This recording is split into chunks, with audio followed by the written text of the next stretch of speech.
இந்த கடந்த காலம் வேணாங்க. இப்போது இருக்கிற நடைமுறை எனக்கும் தெரியும், விதி உங்களுக்கும் தெரியும். 110 விதியின் கீழ் மாண்புமிகு முதலமைச்சர் அவர்கள் அறிவிப்பு வெளியிட்ட பிறகு விவாதம் கிடையாது. மாண்புமிகு உறுப்பினர் MRK பன்னீர்செல்வம் அவர்கள் பேசலாம். மாண்புமிகு பேரவைத் தலைவர் அவர்களே, இந்த மாமன்றத்தில் நாங்கள் எதிர்கட்சியாக இப்போ பேசுகிறோம் உங்கள்கிட்ட.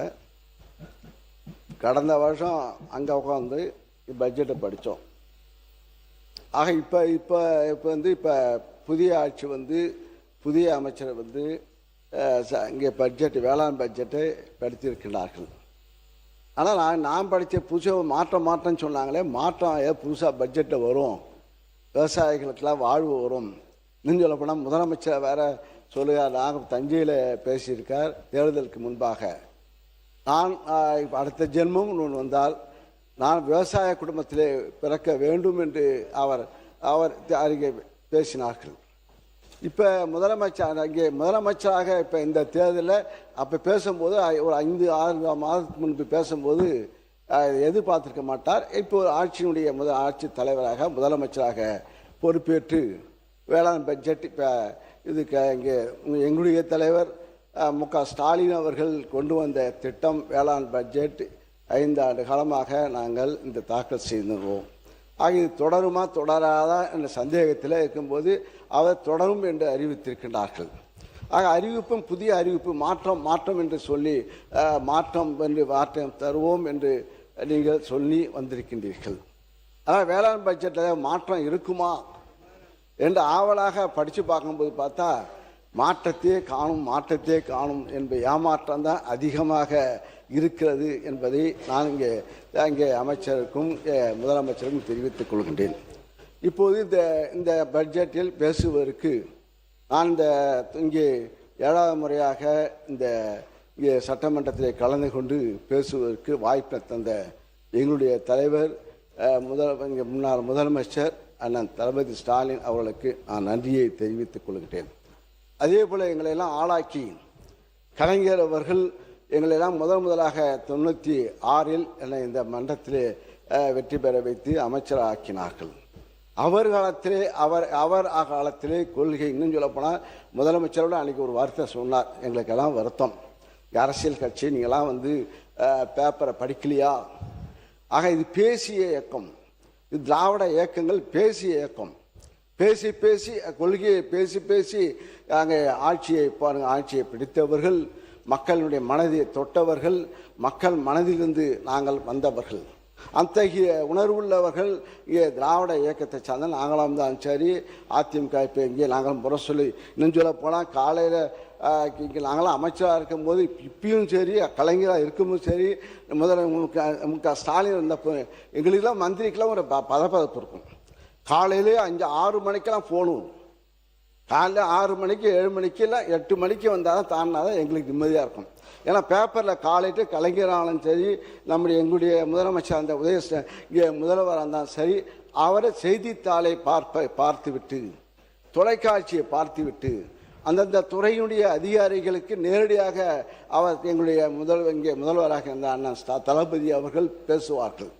அந்த துறை அமைச்சரை தொடர்பு கொண்டு இந்த இடத்துல இந்த பிரச்சனை, கலெக்டர்களுக்கும் டென்ஷன். ஆக நாங்கள் டென்ஷன்லேயே 5 ஆண்டு காலம் இருந்தோம். 5 ஆண்டு காலம் இருந்தாலும் 5 ஆண்டு காலம் டென்ஷனாக நாங்கள் மக்களுடைய பிரச்சனை. ஆக நீங்களாம் ரிலாக்ஸாக இருக்கீங்க, அதான் ஆச்சரியமாக இருக்குது. எங்களுக்கு ரிலாக்ஸாக இருக்கீங்க, நீங்களாம் ரிலாக்ஸாக இருக்கீங்க, நாங்களாம் டென்ஷனாக இருந்தால் இந்த IAS இருக்கின்ற மேடையில் இருக்கின்ற இங்கே மக்கள் இருக்கின்ற அதிகாரிகள்லாம் டென்ஷனாக இருப்பாங்க. மாண்புமிகு நீர்வளத்துறை அமைச்சர் அவர்கள்.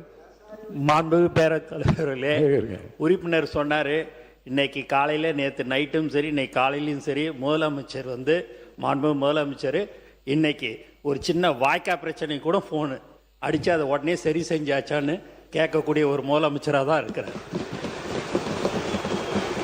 உங்களோட நீங்களாவது 5 வருஷம் டென்ஷன், நாங்கள் தினந்தோறும் டென்ஷனில் இருக்கிறோம். எதுலையோ எந்த ஒரு சின்ன விஷயமா இருந்தாலும் எங்களுக்கு அப்படி ஒரு பயம் இருக்குது.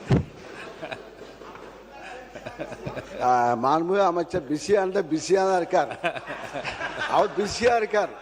ஏன்னா எல்லா கட்சியும் தொண்டார அவர் பார்த்து புதுசாக வந்த இயக்கம். நாங்கள் 96 நாங்களாம் மந்திரியாகும் போது எங்களை அதே போல் தான் இளைஞர்களும் வந்து எங்களை கேட்பார்கள். இனிமேல் தான் உங்களுக்கு தெரிய போகுது. பாருங்கள், மேலே எதிர்பார்க்க போது பேசும்போது அது பேசுவது எளிது, ஆக நடத்தும் போது தான் தெரியும் கஷ்டங்கள். பாருங்கள், இன்னும் கொஞ்சம் 3 மாதம்தான் ஆயிருக்கு. இப்போ பாருங்கள், விவசாயிகள் போராட்டம் இல்லாமலே 5 ஆண்டு காலம் வாழ்ந்தார்கள். அதை பாராட்டணும். 5 ஆண்டு காலம் தமிழகத்தில் விவசாயிகள் போராட்டம். நான் முதலாக தஞ்சையில் போய் விவசாய கருத்து கேட்பு கூட்டத்தை நடத்தும் போது எப்படி வெடித்தது, அதை தாங்கி ஒன்னொன்னாக இன்னும் சொல்ல போனால் இங்கே இருக்கின்ற அமைச்சர் பெருமக்கள், நேரு பெரிய விவசாயி, மாடெல்லாம் வளர்க்குறாரு, மாடு கிட்டத்தட்ட 1000 மாடு வளர்க்குறாரு, விவசாயம் 1000 ஏக்கர், வாழை தென்னை மரம் எல்லாம் நெல். அதே போல் வேலு அவர்கள் டிராக்டர் ஓட்டுவார், புதிய அண்டை வெட்டுவார், வயலில் அண்டை வெட்டுவார். நீங்க செங்கோட்டையனும் மாண்பு பேரவைத் தலைவர் அவர்களே, மாண்பு உறுப்பினர் அவர்களை சிக்கலுக்கு விட்டு விடக்கூடாது. ஏனென்றால் சீலிங் இருக்கிறது, அதில் மாட்டி விடுவாங்க.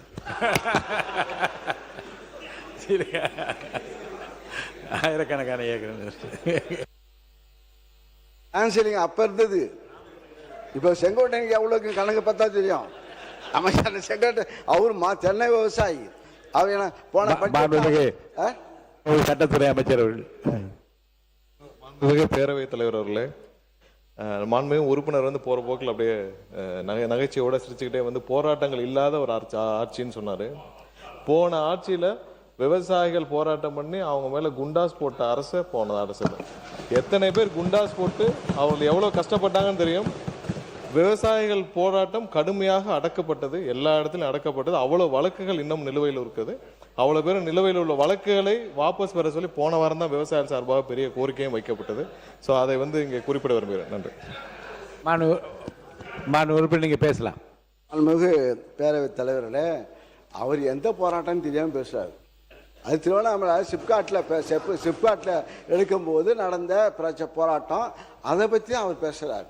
விவசாயிக்கு நெல் விலையை உயர்த்தி அந்த வயலை உயர்த்தி இது கேட்கவே இல்லை. வறட்சி திடீர்னு மழை பெய்யும். எங்கள் ஆட்சியெலாம் திடீர்னு, உங்கள் ஆட்சியில் மழையே பெய்யல. எங்கள் ஆட்சியில் திடீர்னு மழை பெய்யும். திடீர்னு மழை பெய்ஞ்சு திடீர்னு விவசாயம்லாம் பாதிக்கப்பட்டு உடனே முதலமைச்சர், எங்கள் அன்றைய முதலமைச்சர் அங்கே போய் பார்த்து நாங்கள் ஓடி போய் மழை பெஞ்சால் நாங்கள் போய் ரோட்டில் நானும் சக்கரை பண்ணி நிற்கணும். ஆக போய் எங்கள் தஞ்சை டெல்டா போய் தான் நிற்போம். ஆக இருந்து இப்போ மக்கள் விவசாயிகள் போராட்டத்தில் உட்காரல. பச்சை துண்டுடைய அதிகம் எங்களுடைய ஆட்சி தான் பச்சை துண்டு அதிகமாக வளர்ந்தது. விவசாயிகள் சங்கம் நிமிர்ந்து நடந்தார்கள். ஆனால் இப்போ விவசாயிகள் ஆட்சி பொறுப்பேற்றால் நீங்கள் சொன்னீதான். ஏன்னா முதலமைச்சர் சொன்னார்ல, நாங்கள் ஆட்சிக்கு வந்தால் நான் விவசாய வீட்டு பிள்ளையாக பிறப்பேன்னு சொன்னார்ல, அது மக்கள் மனசில் இருந்துருக்கு. அதனால தான் மாற்றத்தை ஏற்பட்டு, சரி இவங்க தான் கொடுத்தாங்க, எடப்பாடி தான் கொடுத்தாரு, இந்த ஆட்சி வந்து ஒரு புது ஆட்சி வந்தால் எதாவது அள்ளி கொடுப்பாங்கன்னு பார்த்தா இப்போ கிள்ளி கொடுத்துருக்கார் நெல். நாங்கள் 2550 ரூபா கொடுத்தோம் நெல்லுக்கு விலை, இப்போ 2750 ரூபா கொடுத்தாங்க, 200 ரூபாய் ஏற்றி கொடுத்துருக்காங்க. நீங்கள் சொல்கிறோம். மாண்பு பேரவைத் தலைவர் அவர்களே, மாண்பு முன்னாள் அமைச்சர் அவர்கள் பேசுகிற போது சொன்னார்கள், இதுவரையிலும் சரித்திர வரலாற்றில் டன்னுக்கு 4000 ரூபாய் கொடுத்த சரித்திரம் முதலிலே தமிழ்நாட்டில் நடைபெற்றிருக்கிறது என்பதை நீங்கள் உணர்ந்திருக்க வேண்டும். அது முதலமைச்சர் போர் அறிவித்திருக்கிறார். நெல் விலையும் அதே நேரத்தில் உயர்த்தியிருக்கிறார். உங்களை காட்டிலும் 2 மடங்கு உயர்த்தியிருக்கிறார்கள். ஆகவே ஒரு வரலாற்றை இன்றைக்கு தமிழ்நாட்டில் படைத்திருக்கிற ஒரு முதலமைச்சராக, விவசாயியை வாழ வைக்கிற முதலமைச்சராக இன்று இருக்கிறார் என்பதை நாடு அறிந்து கொண்டிருக்கிறது. உங்களுக்கு தெரியவில்லை என்பதுதான் வேதனையாக இருக்கிறது.